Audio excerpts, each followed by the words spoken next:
विकास अहिले हाम्रो बुद्धि विकास हाम्रो सम्पूर्ण शारीरिक विकासको क्रममा छौँ। म एउटा कुरा भन्न चाहन्छु भाइ बहिनीहरूले चाइनिज ब्याम्बो भनी सुन्नु भएको होला। चाइनिज ब्याम्बो जमिनमा रोपेपछि 5 वर्षसम्म उसले टुसो पनि बनाउँदैन। एउटा किसानलाई थाहा थियो चाइनिज ब्याम्बो भने यस्तो छ, उसले अध्ययन गरेको थियो, आफ्नो खेतबारीमा रोप्यो चाइनिज ब्याम्बो। अनि प्रत्येक वर्ष आउँथ्यो, गोडमेल गर्थ्यो, पानी हाल्थ्यो, केही छैन। अरू वरिपरिका मान्छेहरू दङ्ग पर्थे, के रोपेको यो टुसो त पलाएको छैन, तपाईँ मल हाल्नुहुन्छ, पानी हाल्नुहुन्छ भनेर सबैले उडाउँथे। तर किसानलाई थाहा थियो एक दिन यसले चमत्कार देखाउँछ भन्ने। 1 वर्ष बित्यो, केही परिवर्तन छैन। 2 वर्ष बित्यो, कुनै परिवर्तन छैन। 3 वर्ष, 4 वर्ष, 5 वर्ष वरिपरिका मान्छेहरूले उसलाई इल्ली-बिल्ली बनाउन। भाइ बहिनीहरू एउटा कुरो ध्यान गर, तर 5 वर्षपछि एक दिन टुसो पलायो, भोलिपल्ट पर्सिपल्ट गर्दै गर्दै 45 दिन, जम्मा 45 दिनमा चाइनिज ब्याम्बोले 90 फिट हाइट हान्छ। 5 वर्षसम्म के गर्यो त्यो चाइनिज ब्याम्बोको बिउ? चाइनिज ब्याम्बोको बिउ 5 वर्षसम्म आन्तरिक तयारीमा रह्यो। त्यस्तै तपाईहरूलाई जीवनमा 2 वर्ष अक्सफोर्ड कलेज पढेर केही पनि पाइएन भन्ने जस्तो पनि लाग्न सक्छ ती गाउँलेहरूलाई जस्तो। तर किसानलाई थाहा थियो 5 वर्षमा चमत्कार हुनेवाला छ। 5औं वर्षमा उम्रिएको 45 दिनमा 90 फिट, कल्पना गरेर 90 फिट कति। त्यस्तै तिमी अक्सफोर्ड कलेजमा प्रवेश गरेको 2 वर्ष भयो, अझै 4 वर्ष यहाँ पढ्यो भने ब्याम्बो चाइनिज ब्याम्बो जस्तो चमत्कार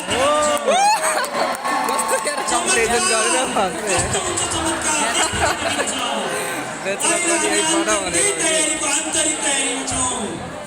भाइ बहिनीहरू एउटा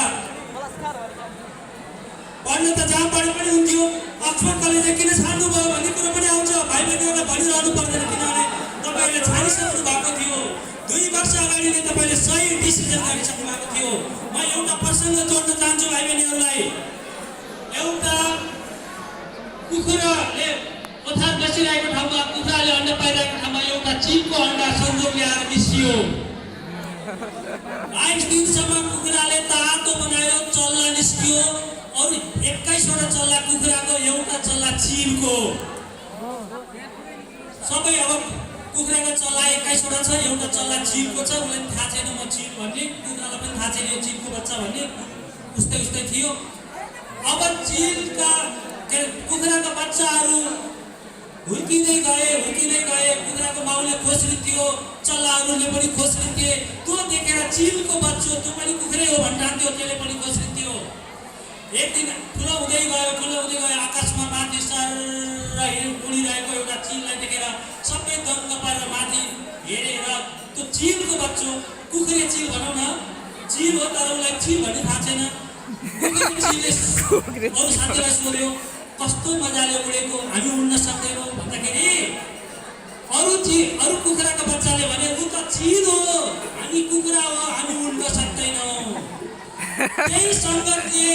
त्यही कुखुराको सङ्गतले गर्दा त्यो चिलले कहिले उड्न प्रयास गरेन।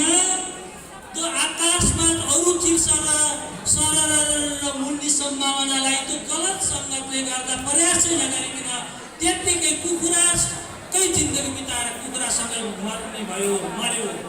यसको अर्थ के हो भने जब तिमी ठुलो ठाउँमा प्रवेश गर्दैनौ, तिम्रो सङ्गत त्यही कुखुराका चल्लासँग हुन्छ।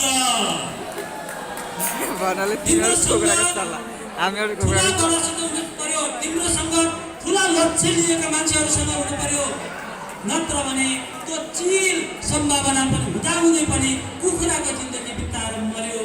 अब भाइ बहिनीहरूले पढाइ त जहाँ पनि हुन्छ, किन छान्नु पर्यो अक्सफोर्ड कलेज? तपाईँहरू चिल जस्तो भएर संसार आकाशभरि सर राज गर्ने कि कुखुराको चल्लो भएर खोस्रिएर जिन्दगी बिताउने, यहाँ डिसिजन गर्न जरुरी छ। भाइ बहिनीहरूलाई यो भन्दै तपाईँहरूले 2 वर्ष अगाडि गरेको डिसिजन आज सही डिसिजन थियो, फेरि पनि भन्न चाहन्छु। र अब पनि डिसिजन गर्ने बेला आएको छ। +2 सकिएको छ। ब्याचलर गर्ने बेलामा पनि एकपटक सोचेर छातीमा हात राखेर सोच्नु होला के पढ्दा राम्रो हुन्छ, कहाँ पढ्दा राम्रो हुन्छ, अक्सफोर्ड कलेज कस्तो रह्यो सबैले सोच्नु होला। र यस्तो व्यस्तता, यस्तो महामारीको प्रकोपको बेलामा पनि हाम्रो आतिथ्यलाई स्वीकार गरेर पढ्नु कति थियो।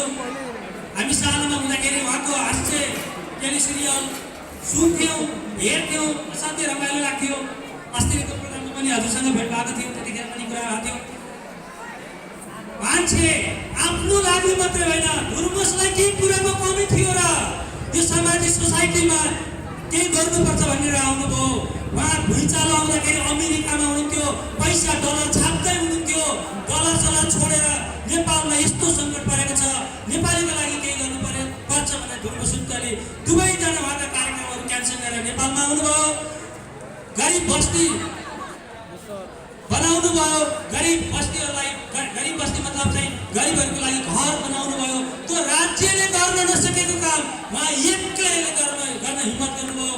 पब्लिक साथ पनि पाउनुभयो र उहाँ आज राज्यले गर्न नसकेका, राज्यले सोच्न नसकेका काम उहाँले सोच्दै हुनुहुन्छ, गर्दै हुनुहुन्छ। उहाँलाई धेरै धेरै धन्यवाद, स्वागत गर्न चाहन्छु।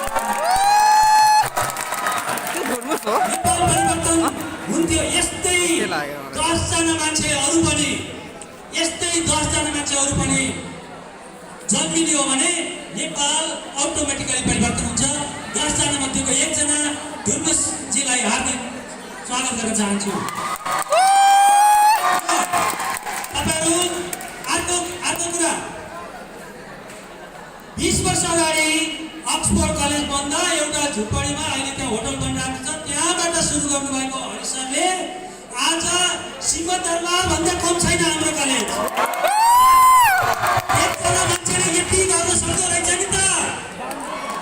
भाइ बहिनीहरू, यो देखेर ऊर्जा प्रदान होस् भन्न चाहन्छु म। हरि सरलाई पनि यत्रो संरचना, यत्रो सोचका साथ अगाडि बढ्नु भएकोमा उहाँलाई पनि आफ्नै कलेजमा भए पनि स्वागत गर्न चाहन्छु। र यो राजनीतिक परिवर्तनपछि अहिले विकेन्द्रीकरण भएको छ। गाउँ गाउँमा सिंहदरबार भन्ने नाराका साथ अहिले राज्य अगाडि बढेको छ। यसमा विकास, समृद्धिको बहादुर रूपमा अहिले स्थानीय निकायका पदाधिकारीहरू चयन हुनुभएको छ। यसै अन्तर्गत वडा नम्बर 2 का वडा अध्यक्ष ध्रुवराम पौडेल सरलाई पनि हार्दिक स्वागत गर्न चाहन्छु।